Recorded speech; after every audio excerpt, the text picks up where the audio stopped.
Yesterday, Quatamok mentioned, I'm paraphrasing, something about people dying but ideas living on.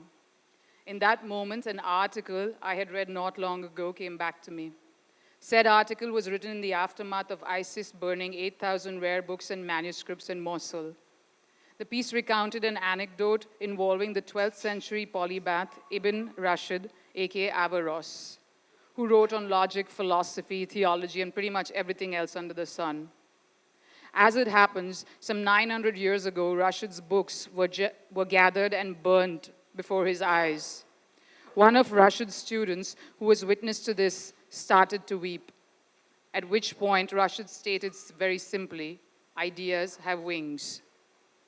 Towards the end of Stodelat's The Excluded in a Moment of Danger, which we screened here last evening and which a lot of you missed, an episode in the film was introduced thus, in which the participants seek unlucky heroes in history. They want to test their idea that defeat has the power to turn into victory, and they build a monument to their heroes.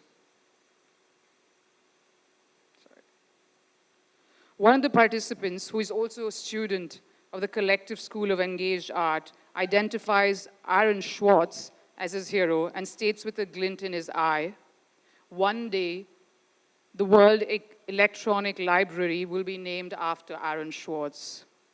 From Rushdie to Medina to Stodelat to the students from the School of Engaged Art to Aaron Schwartz, clearly ideas travel, and they shrink distances as they travel.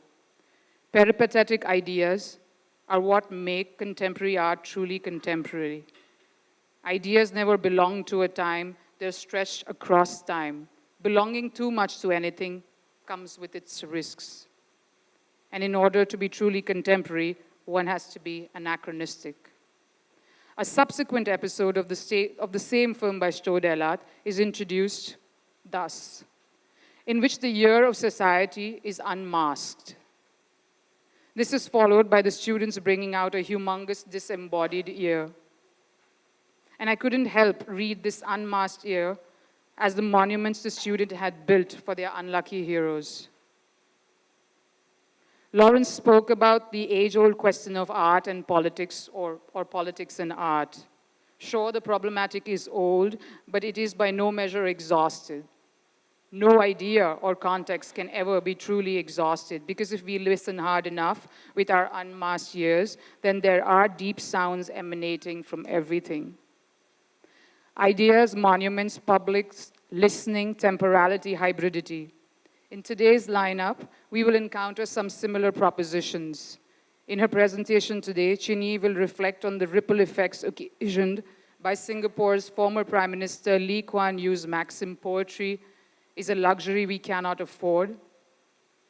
Later in the day, Camp will speak about what they mean when they say infrastructure.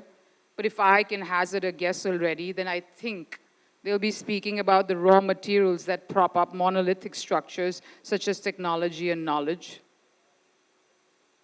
Ideas never exhaust, we do. Apropos to the term crisis that came up yesterday, crises generate a din so loud we hear nothing else. The function of these crises is to tire us. And of course we'll tire because that's how it goes. But when we tire and move on, others will take our place and think through the same ideas, much like Rushdie then found Schwartz or vice versa.